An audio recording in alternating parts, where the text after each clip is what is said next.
Quad जो है 4 देशों का ग्रुप है, अमेरिका, भारत, जापान और ऑस्ट्रेलिया। इसको याद करने की एक बेसिक ट्रिक है।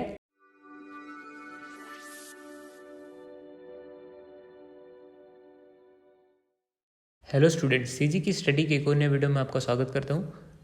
आज के वीडियो में हम करंट अफेयर संबंधी बहुत ही महत्वपूर्ण प्रश्नों को सॉल्व करते हुए और डिटेल से देखते हुए चलेंगे। ये प्रश्न श्रृंखला शुरू करने से पहले आपके लिए एक बहुत ही महत्वपूर्ण जानकारी है। अगर आप पीएससी मेंस की तैयारी में जुट गए हैं तो उससे संबंधित बहुत ही महत्वपूर्ण वीडियो हमने डिस्क्रिप्शन सेक्शन में दे रखी है। ये वीडियो एक विशेष प्रकार का मार्गदर्शन है कि किस प्रकार से आप तैयारी करें पीएससी मेंस की। ये जो वीडियो है सर दिनेश साहू द्वारा बनाया गया है, जो कि 2020 पीएससी में 41वें रैंक के साथ नायब तहसीलदार के गरिमा से नवाजे गए हैं। उनका जो सजेशन है एक स्टूडेंट की ओर से सभी स्टूडेंट जो कि तैयारी में जुटे हैं उनके लिए बहुत ही महत्वपूर्ण संदेश है, जिसको आपको देखना बहुत आवश्यक है। इस प्रकार की वीडियो से जो आगामी एग्जाम है पीएससी मेंस का, उसमें आपके लिए बहुत ही महत्वपूर्ण जानकारी है और मार्गदर्शन भी है। तो इस वीडियो को आप बिल्कुल जा करके देखिए ताकि आपको पीएससी मेंस की तैयारी करने में आसानी हो। तो अब देखते हैं हमारी प्रश्न श्रृंखला जो है। पहला प्रश्न देखते हैं, छत्तीसगढ़ में जनजाति एटलस का विमोचन किस तिथि को किया गया? तो यहाँ पर ऑप्शन नंबर सी एकदम करेक्ट आएगा। 9 अगस्त 2021 को जनजाति एटलस का विमोचन किया गया। अब थोड़ा सा ये समझ लेते हैं कि जनजाति एटलस है क्या। अब देखिए, आदिवासी दिवस 9 अगस्त 2021 को छत्तीसगढ़ के मुख्यमंत्री भूपेश बघेल जी द्वारा जनजाति एटलस का विमोचन किया गया, जो कि आदिम जाति अनुसंधान एवं प्रशिक्षण संस्थान द्वारा तैयार किया गया था। जनजाति एटलस को तैयार करने वाला छत्तीसगढ़, ओडिशा और झारखंड के बाद तीसरा राज्य बन गया है। इस जनजाति एटलस में जनजाति से संबंधित संस्कृति, रीति रिवाज, बोलियों और विभिन्न प्रकार की जानकारियाँ इस एटलस में शामिल की गई हैं। जनजाति एटलस में राज्य की 42 जनजातियों के संबंध में जिलेवार जो है मैप बनाया गया है और उससे संबंधित सारी जानकारियाँ जो है इस जनजाति एटलस में आपको मिल जाएंगी। बढ़ते हैं हमारे अगले महत्वपूर्ण प्रश्न की ओर। टाटा ग्रुप के नए चेयरमैन कौन बनाए गए हैं? तो यहाँ पर ऑप्शन नंबर ए करेक्ट होगा। टाटा ग्रुप के नए चेयरमैन एन चंद्रशेखरन को बनाया गया है। ये हमारे लिए इसलिए महत्वपूर्ण हो जाता है क्योंकि वर्तमान में एयर इंडिया का विलय जो है टाटा ग्रुप में कर दिया गया है। इसके अलावा अगला प्रश्न देखते हैं, how to prevent the next pandemic नामक पुस्तक किसने लिखी?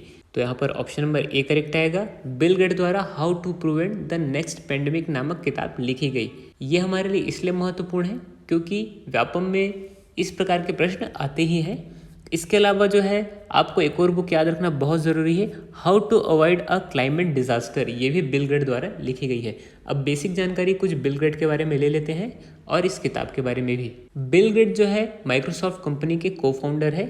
माइक्रोसॉफ्ट कंपनी की स्थापना 1975 में हुई थी। ये भी आपको याद रखना ज़रूरी है क्योंकि ये कंप्यूटर संबंधी भी हो जाता है।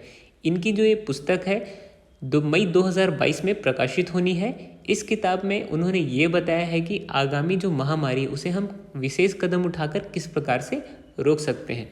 बढ़ते हैं हमारे अगले प्रश्न की ओर। ये जो प्रश्न आपके लिए बहुत ही महत्वपूर्ण हो जाता है, क्वाड की मंत्री स्तरीय बैठक कहाँ हुई थी? क्वाड का जो फुल फॉर्म उसको भी आप याद रख लीजिए, क्वाड्रिलेटरल सिक्योरिटी डायलॉग। तो क्वाड की जो वर्तमान में बैठक हुई थी वो ऑस्ट्रेलिया में हुई थी। ये भी आपको याद रखना जरूरी है। मेलबर्न के ऑस्ट्रेलिया में वर्तमान में क्वाड की बैठक हुई थी। अब क्वाड के बारे में कुछ बेसिक चीज़ हम जान लेते हैं। क्वाड जो है 4 देशों का ग्रुप है, अमेरिका, भारत, जापान और ऑस्ट्रेलिया। इसको याद करने की एक बेसिक ट्रिक है, आप इसे JAAI जय के नाम से याद रख सकते हैं। J for Japan, A for Australia, A for America और I फॉर इंडिया। इसके अलावा जो क्वाड की वर्तमान में बैठक हुई थी 11 से 12 फरवरी 2022 में मेलबर्न में आयोजित हुई थी। ये जो बैठक है इसमें ये जो चारों देश हैं उनके विदेश मंत्री द्वारा बैठक की गई थी, जिसमें आपको याद रखने वाली चीज़ ये है कि भारत के विदेश मंत्री का नाम क्या है? तो भारत के विदेश मंत्री का नाम है एस जयशंकर। ये भी आपको याद रखना बहुत ज़रूरी है कि भारत के विदेश मंत्री जो है एस जयशंकर द्वारा इस बैठक में भाग लिया गया था। इसके अलावा जो क्वाड में विभिन्न मुद्दों में जो चर्चा हुई थी उसको भी आप जान लीजिए। इस बैठक में जो पहला मुद्दा था, भारत में बने 1 अरब से अधिक कोविड-19 के जो टीके हैं उनकी डिलीवरी में तेजी किस प्रकार लाई जाए, और दूसरा जो है समुद्री सुरक्षा पर चर्चा हुई, और तीसरी जो है जलवायु परिवर्तन के मुद्दे पर भी चर्चा हुई। इसके अलावा अगला महत्वपूर्ण प्रश्न देख लेते हैं, पॉल हेनरी सन डाइगो दमीबा किस देश के राष्ट्रपति बने हैं? तो यहाँ पर ऑप्शन नंबर ए करेक्ट आएगा, बुर्किना फासो। बुर्किना फासो के जो राष्ट्रपति वर्तमान में बने हैं पॉल हेनरी सेंडाइगो बने हैं। इसके बारे में बेसिक आपको याद रखना ये ज़रूरी है। बुर्किना फासो 24 जनवरी 2022 में सेना द्वारा वहाँ तख्ता पलट कर दिया गया, जिसके बाद वहाँ के जो राष्ट्रपति हैं रोम मार्क, जिन्हें गिरफ्तार कर लिया गया। अब वर्तमान में जो वहाँ के सेना अध्यक्ष हैं पॉल हेनरी सेंडाइगो, उन्हें इस देश का राष्ट्रपति चुन लिया गया है। बुर्किना फासो है कहाँ, उसको आपको जानना जरूरी है। तो ये बुर्किना फासो दक्षिण अफ्रीका का महाद्वीप का एक देश है जहाँ ये वर्तमान में घटना हुई है। ये आपको इसलिए याद रखना जरूरी है क्योंकि जो व्यापम में इंटरनेशनल करंट अफेयर भी पूछे जाते हैं। देखिए, इसके अलावा कुछ बेसिक जानकारी आपको पता होनी चाहिए जो कि आपके पॉकेट में रखे नोट से संबंधित है। इस प्रकार की जानकारी कभी कभी अचानक से एग्जाम में आ जाती है और आपसे बन नहीं पाती है, तो इसको बिल्कुल रट लीजिए।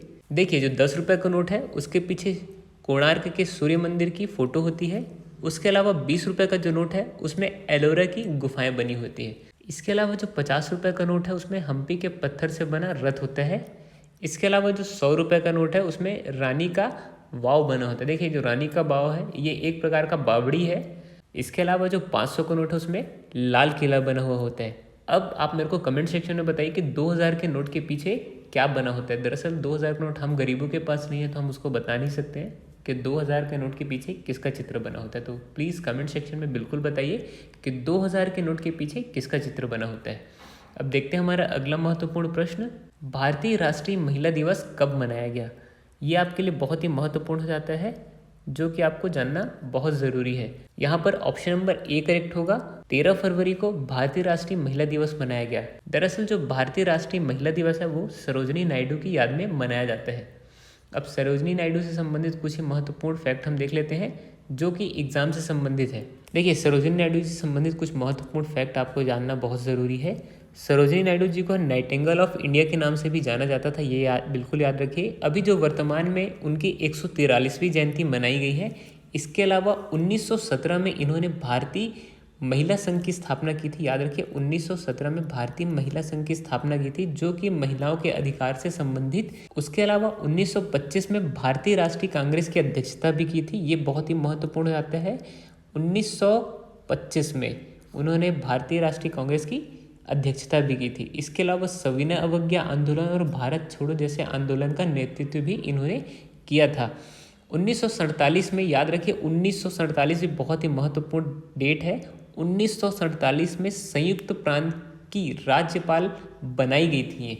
याद रखिए, ये जो है पहली महिला राज्यपाल थी। ये भी बहुत ही महत्वपूर्ण आपके लिए हो जाता है। 1947 में संयुक्त प्रांत की राज्यपाल बनाई गई थी। इसके अलावा एक चीज़ और आपको याद रखना है कि 8 मार्च को इंटरनेशनल वुमेंस डे मनाया जाता है।